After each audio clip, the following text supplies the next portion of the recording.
हुकूमत ने कहा है कि गरीब और कबायली इलाकों के इंतहाई गरीब लोगों के लिए शमसी तवानाई जैसी कई स्कीमें दस्तयाब है और ऐसे लोगों को प्रधानमंत्री सूर्य मुफ्त बिजली जैसी स्कीम का फ़ायदा उठाना चाहिए। हुकूमत ने कहा है कि रेल की सहूलियत सभी के लिए दस्तयाब कराने के मंसूबे पर तेज़ी से काम जारी है, जिसके लिए जनरल बोगियों में इजाफा किया जा रहा है और इसके तहत इस साल के आखिर तक 1000 इजाफी बोगियां ट्रेनों में लगाई जाएंगी। कांग्रेस के साबिक सदर और लोकसभा में अपोजिशन लीडर राहुल गांधी ने कहा है कि वो उत्तर प्रदेश के संभल जाना चाहते हैं और मुतासरीन के अहले खाना से मिलकर ताज़ियत का इजहार करना चाहते हैं, लेकिन उन्हें तन्हा भी जाने नहीं दिया जा रहा। राहुल गांधी ने चारशंबे को कहा कि अपोजिशन लीडर के तौर पर ये इनका आईनी हक है, लेकिन हुकूमत इनके आईनी हक को भी नज़रअंदाज कर रही है और उन्हें जाने की इजाज़त नहीं दे रही।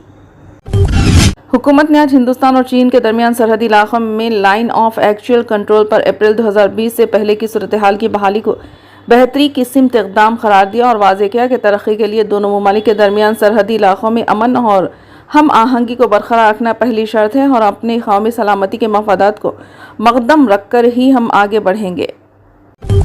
बॉलीवुड अदाकारा प्रियंका चोपड़ा ने अपनी आने वाली फिल्म सीरीज सिटाडेल 2 की शूटिंग मुकम्मल कर ली है। प्रियंका चोपड़ा ने इंस्टाग्राम पोस्ट में शेयर करते हुए कैप्शन में लिखा, मैं गुज़िश्ता कुछ दिनों से बहुत पुरजोश और सनसनीखेज़ी में रही हूँ। हमने सिटाडेल सीज़न 2 की शूटिंग मुकम्मल कर ली है। ये साल मेरे लिए उतार चढ़ाव से भरा रहा, लेकिन इतनी मोहब्बत और ताउन की वजह से कुछ आसान हो गया। कांग्रेस सदर मल्लिकार्जुन खड़गे ने अपोजिशन लीडर राहुल गांधी को संभल जाने से रोकने को गैर आईनी करार देते हुए कहा कि ये भारतीय जनता पार्टी और राष्ट्रीय स्वयं सेवक संघ के तकसीम के एजेंडे का हिस्सा है, इसलिए गांधी को संभल जाने से रोक दिया गया है। मिस्टर खड़गे ने कहा कि बीजेपी और आरएसएस मुल्क में नफरत फैलाकर समाजी हम आहंगी को बिगाड़ने के एजेंडे पर काम कर रहे हैं, इसलिए मिस्टर गांधी को मुतासरीन के आंसू पोंछने से रोका गया है। भारतीय जनता पार्टी के सीनियर लीडर देवेंद्र फडणवीस महाराष्ट्र के नए वजीर आला होंगे। आज यहां बीजेपी के 9 मुंतखब अरकान की मीटिंग में वजीर आला के ओहदे के लिए इनके नाम का ऐलान किया गया। ये करारदाद बीजेपी की मीटिंग में मंजूर की गई और तमाम अरकान ने वजीर आला के ओहदे के लिए इनके नाम की तायद की। चीफ मिनिस्टर के ओहदे का इंतखाब करने के लिए बीजेपी की 2 रुकनी मरकजी टीम मुंबई आई थी, जिसमें मरकजी वजीर निर्मला सीतारामन और गुजरात के साबिक वजीर आला विजय रूपानी शामिल थे। इन लीडरान की मौजूदगी में मुनक़िदा मीटिंग में देवेंद्र फडणवीस के नाम पर मुहर लगाई गई।